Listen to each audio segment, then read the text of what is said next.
Hey, welcome! Today we are diving into something that's, well, absolutely crucial for anyone who works out. It doesn't matter if you're just starting out or you've been at it for years. We're talking about exercise form and how a few really simple tweaks can make all the difference for your safety and, of course, your results. Okay, so this quote really gets to the heart of it, doesn't it? It points out a massive problem. So many of us are doing these everyday exercises with really bad form. And that's not just holding back our progress, it's actively putting us at risk of getting hurt. And that's exactly what we're going to do here. We're not just going to point fingers at the problems. Nope. We are going to give you simple, crystal clear fixes for 3 of the exercises that people mess up the most. So, you ready? Let's get into it. First up, the clamshell. You've probably seen this one. Physical therapists and trainers love it for strengthening a key muscle called the gluteus medius. Now, that muscle is a huge player in stabilizing your hips, which helps prevent all sorts of annoying stuff like knee and lower back pain. But here's the catch. It only works if you do it right. So I want you to ask yourself this, and be honest. When you're lying on your side doing a clamshell and you lift that top knee, does your whole body kind of rock backward with it? It's a super common mistake, and it's a dead giveaway that you're not actually working the muscle you think you are. And you can see the difference so clearly here.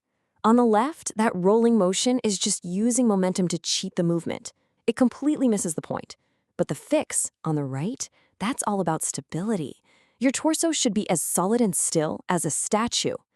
So how do you lock it in? It's easy. 1, imagine your hips are like 2 plates stacked perfectly on top of each other. Don't let them slide.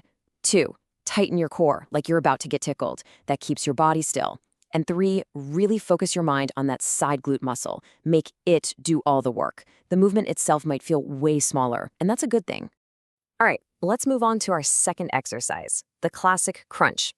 For way too many people, doing crunches has less to do with their abs and more to do with, well, yanking their head off the floor. Here's another little self-check for you. Think about when you're getting tired during a set of crunches. Do you feel your fingers lacing tighter behind your head? Are you pulling your chin down to your chest just to get up that last little bit? If you are, you're putting a ton of strain on your neck. And this visual just lays it all out. The mistake is using your arms to literally pull your head forward. That's so dangerous for your spine. The fix is realizing your hands are just there for support, like a little hammock for your head. The actual lift has to come from your abs contracting. So here's your 3-step fix. First, just gently cradle your head. No pulling. Second, and this cue is golden, always keep enough space for a fist or an apple between your chin and your chest. And third, remember, you're not trying to sit all the way up. The goal is just to squeeze your abs hard enough to lift your shoulder blades off the floor. That's it. Okay, on to our final one, the undisputed king of bodyweight moves, the push-up. It's an amazing full body workout, but if you do it wrong, it can be a one-way ticket to some serious shoulder pain.